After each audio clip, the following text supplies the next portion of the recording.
Halo YouTube, Assalamualaikum warahmatullahi wabarakatuh. Kembali lagi bersama kita di channel Hikmah Buku. Hikmah Buku berbagi kita maju. Kali ini aku akan berbagi salah satu buku yang itu berbeda dengan buku-buku yang sebelumnya. Jadi buku yang kita review dalam kesempatan kali ini adalah buku yang bertemakan religi atau buku tentang spiritual. Buku apa itu? Yap, bukunya adalah Berislam dengan Akal Sehat. Kebetulan buku ini adalah karya dari Ediah Iuben. Buku ini masih termasuk dalam buku yang baru rilis di tahun 2020, dan kali ini kita akan mengambil 4 yang bisa kalian dapatkan dalam buku Berislam dengan Akal Sehat. Apa saja 4 hal tersebut? Mari kita simak video berikut.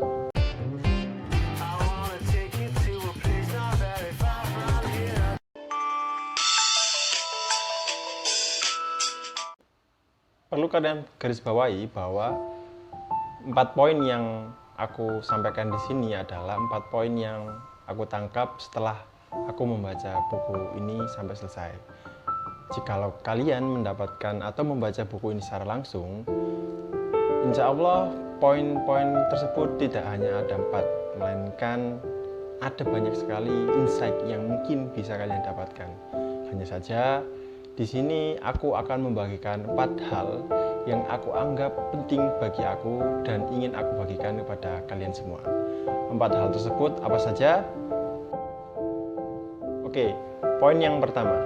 Jika kalian membaca buku ini, kalian akan menemukan bagian awal-awal di mana penulis menyampaikan bahwa dalam beragama, khususnya dalam memahami ajaran agama Islam, tentunya menjadi sebuah keniscayaan akan adanya perbedaan dalam memahami dan menafsirkan. Dan kita sebagai salah satu dari umat Islam sudah sewajarnya dan menjadi sebuah keharusan untuk menjaga perbedaan tersebut. Artinya kita menganggap bahwa perbedaan-perbedaan tersebut adalah sebuah hal yang lumrah, dan kita menghormati dan menghargai akan adanya perbedaan itu. Contohnya semisal ada perbedaan terhadap tafsiran ayat tentang berjilbab. Ada yang memahami bahwa berjilbab hanya menggunakan kain kerudung yang hanya menutupi dada bagi perempuan, atau ada yang memahami berjilbab itu sampai menutupi muka atau tidak terlihat bagian yang dianggap itu bisa memberikan rangsangan sehingga hanya terlihat mata saja.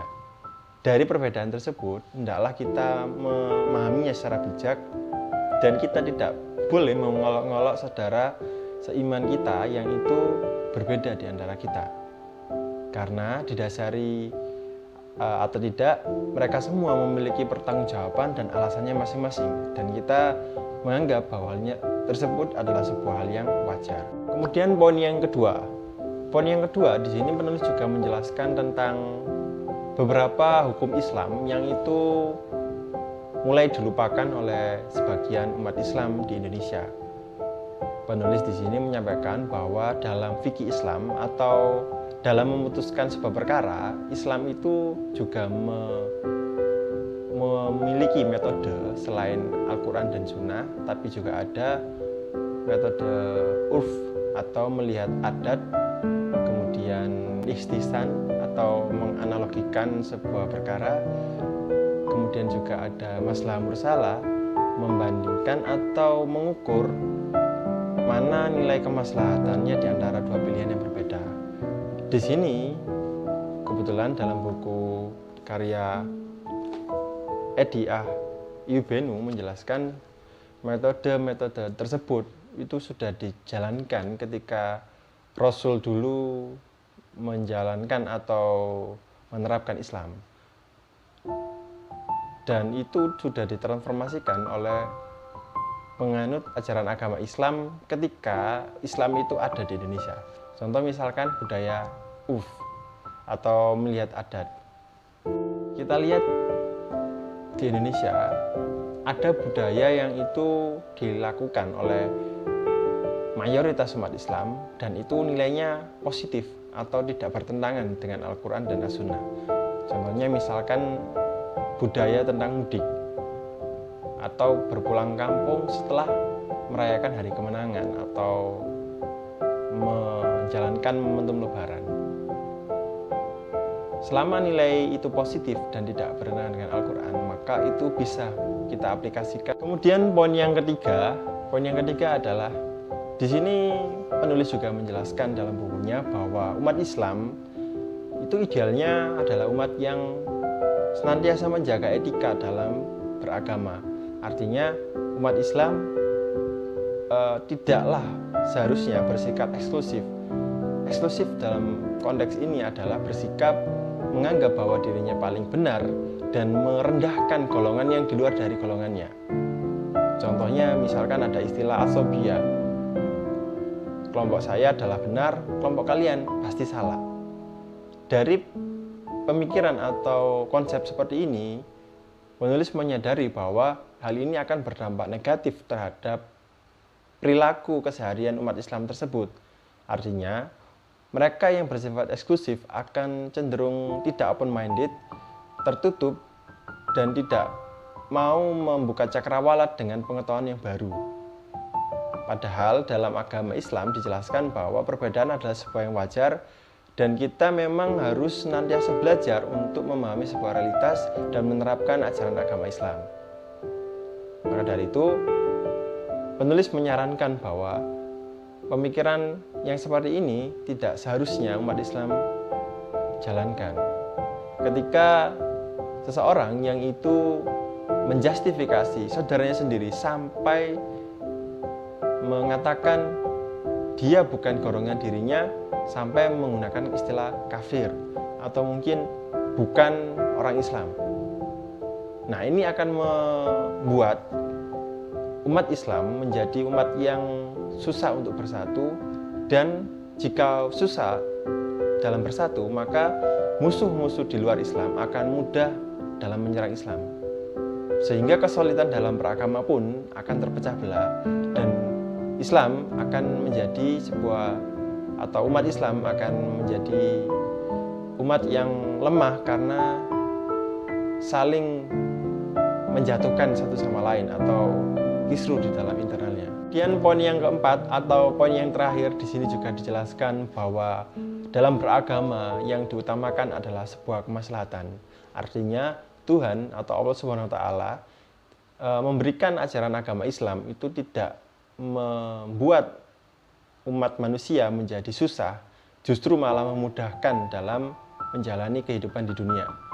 Ambil contoh misalkan ketika kita susah atau mungkin berhalangan dalam berpuasa diakibatkan karena kita punya sakit atau mungkin dalam keadaan berpergian jauh, maka ada penggantinya atau ada solusinya.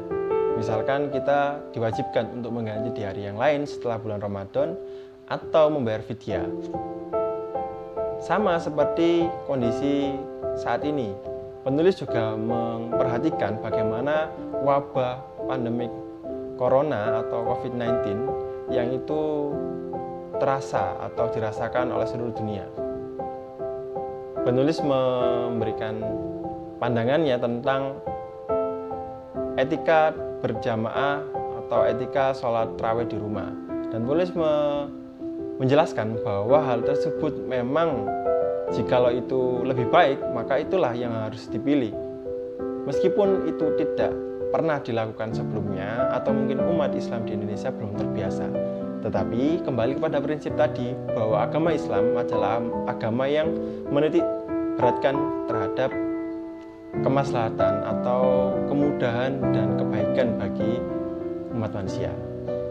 Ya, demikianlah 4 poin atau 4 hal yang bisa kalian dapatkan dari buku Berislam dengan Akal Sehat. Secara prinsip buku ini itu banyak menjelaskan tentang bagaimana sih kalian beragama atau kita beragama itu menggunakan akal sehat kita atau memfungsikan akal pikiran kita selain menggunakan hukum Allah berupa Al-Quran dan hadis sebagai hukum Islam.